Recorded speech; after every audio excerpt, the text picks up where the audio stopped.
Hi, my name is Becky from Gtech, and today I'll be going through the Multi MK2 and the K9. This video is broken up into various different sections so that you can jump straight to the demonstration that you need. Let's get started. Everything is ready to go from the box with various different attachments for you to use. The powerhead attachment is perfect for carpets, furniture and upholstery. The dusting brush is great for delicate surfaces.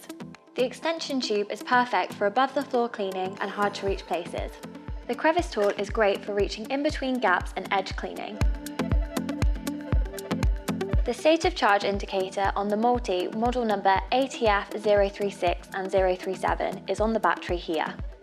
The state of charge indicator on the Multi model numbers ATF036 and ATF011 is located just above the handle here. 4 red lights indicate that the brush bar is jammed.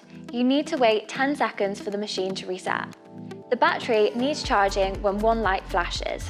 The battery can be charged either on or off the machine. To remove the battery, push the green clips on either side and pull downwards to remove. Plug the charger into the charging port on the battery and connect to the mains. The battery needs to be charged for 4 hours until all green lights illuminate. Remove the battery before carrying out any maintenance, then grasp hold of the 2 handles on the front of the dirt bin and pull to remove. Hold the dirt bin over a bin and unclip the lid release. Tap to remove any dirt and then close the lid by clicking back into place. Line up the dirt bin with the chassis and then click into place. Remove the battery and the dirt bin, see previous sections if needed. Then pull the filter and tap to remove any dirt. Wash the filter under warm running water and then allow to fully dry before refitting. Finally, wipe the inside of the dirt bin clean with a dry cloth.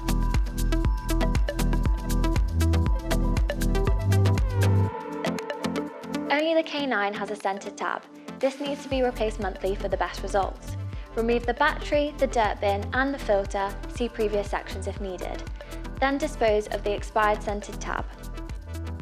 Remove the centered tab from the packaging and push it into the filter housing until it sits flush. Remove the battery before carrying out any maintenance. Then firmly pull the power head away from the machine. Turn the end cap on the power brush head to the unlocked position and pull the brush bar out to remove. Use a pair of scissors or the hair removal tool to remove any buildup of hair or threads from around the brush bar. The spindle is located inside the brush bar housing. Check to make sure there is no buildup of hair or threads. Refit the power head and the battery. Turn the machine on and make sure the spindle moves freely. Remove the battery and the power head before refitting the brush bar. Slide into the spindle and then turn to the locked position. Spin the brush bar to make sure it's balanced and spins freely. To check for blockages, you should be able to clearly see through both ends of the nozzle. This demonstration is only for Multis with the model numbers ATF036 and ATF011.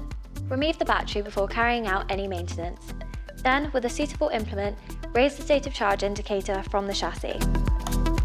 On the replacement state of charge indicator, insert the clip located underneath the on and off button and push the state of charge indicator into place. Remove the dirt bin, see earlier sections if needed. The motor suction port is located underneath the dirt bin on the chassis. Check the black seal and make sure there is no damage. If there is, replace the main unit. Then turn the machine on and place your hand over the motor suction port. If there is no suction here, replace the main unit. If you need any more information, please visit our website.